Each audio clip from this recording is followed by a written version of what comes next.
Seja bem-vindo à centésima, sexagésima terceira aula do curso de funções do canal Passo a Passo.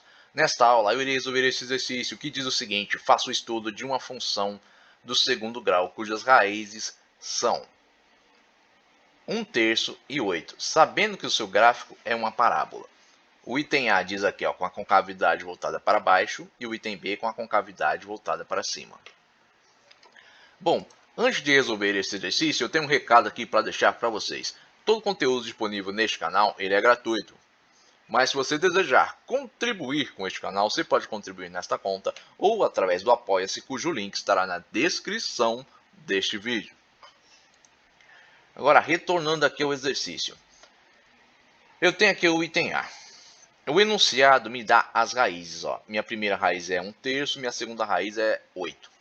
E aqui diz, com a concavidade voltada para baixo. Se eu tenho uma função quadrática, uma função segundo grau, e ela tem a sua concavidade voltada para baixo, isso já me dá o quê? Já me dá que o coeficiente A da minha função, ele é menor que zero.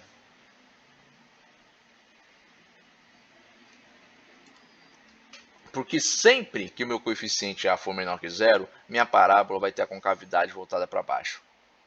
E também, como eu tenho duas raízes diferentes, isso quer dizer o quê? Que meu delta é maior que zero. Porque somente quando o meu delta é maior do que zero, ou seja, quando o meu delta é um valor positivo, eu tenho duas raízes diferentes de uma função do segundo grau. Assim sendo, a minha configuração do gráfico desta função do segundo grau seria assim, uma parábola com a concavidade voltada para baixo, com duas raízes diferentes. Para qualquer x entre as duas raízes correspondente y positivo, para qualquer x antes da primeira raiz correspondente y negativo, e para qualquer x maior que a minha segunda raiz correspondente y negativo. Como é que eu sei disso? Porque isso aqui é o básico da regra de sinais de uma função polinomial segundo grau. Sempre que eu tiver a menor que zero e delta maior que zero, é esta configuração aqui que eu tenho. Porque o valor do coeficiente A, ou seja, quando A é negativo, e como é que eu sei disso? Por causa disso aqui, com a concavidade voltada para baixo. A concavidade só está voltada para baixo se o coeficiente A for um valor negativo, ou seja, um valor menor que zero. A função só terá duas raízes se delta for maior que zero. Portanto, é a partir dessas informações que eu sei que a minha parábola tem essa configuração. Logo, eu posso dizer, analisando aqui as minhas raízes, que se x for menor que 1/3 ou maior que 8, então a minha f de x, ou seja, a minha função do segundo grau, a minha função quadrática vai ter o quê? Correspondentes em y negativo, portanto, a minha f de x vai ter valores menores do que zero. Se x for maior que 1/3 e menor que 8, ou seja, se x estiver neste intervalo aqui, então eu tenho correspondentes em y positivos, portanto minha f de x vai ter valores maiores do que zero.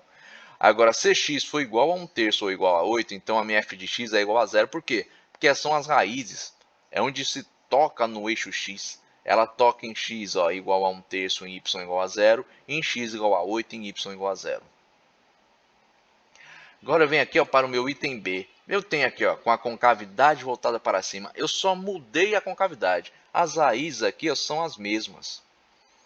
Se a concavidade está voltada para cima, eu sei que meu coeficiente A tem um valor positivo, portanto maior que zero. Tenho duas raízes, portanto meu delta é maior que zero. Concavidade voltada para cima, eu vou ter essa configuração aqui. Essa configuração padrão, sempre que eu tiver uma parábola, uma função polinomial segundo grau, com a concavidade voltada para cima, com duas raízes diferentes. Concavidade voltada para cima, duas raízes diferentes, é essa configuração aqui. Portanto, antes da primeira raiz, correspondente em y positivo, entre as duas raízes, correspondente em y negativo, após a segunda raiz, correspondente em y positivo. Isso quer dizer o quê? Para qualquer x maior que 8, eu vou ter y positivo. Para qualquer x menor que 8, que esteja entre 1/3 e 8, correspondente em y negativo. Para qualquer x menor que 1/3, correspondente em y positivo. Logo, eu posso dizer que se x for menor que 1/3 ou maior que 8, então minha f de x vai ter correspondentes maiores do que zero. Se x for maior que 1/3 e menor que 8, então minha f de x vai ter valores menores do que zero. Se x for igual a 1/3 ou igual a 8, então a minha f de x é igual a zero. Por quê? Porque é onde a minha parábola toca no eixo x. Isso quer dizer o quê? Que ela toca aqui em x igual a 8, y igual a 0, em x igual a 1/3, y igual a 0. Bom, esta é a resposta final deste exercício. Eu espero que vocês tenham entendido. Caso vocês tenham alguma dúvida, podem deixar aí nos comentários. Se vocês gostaram, deixe aí o seu like. Se você gostou desse canal, se inscreva. Tenha bons estudos e até a próxima aula.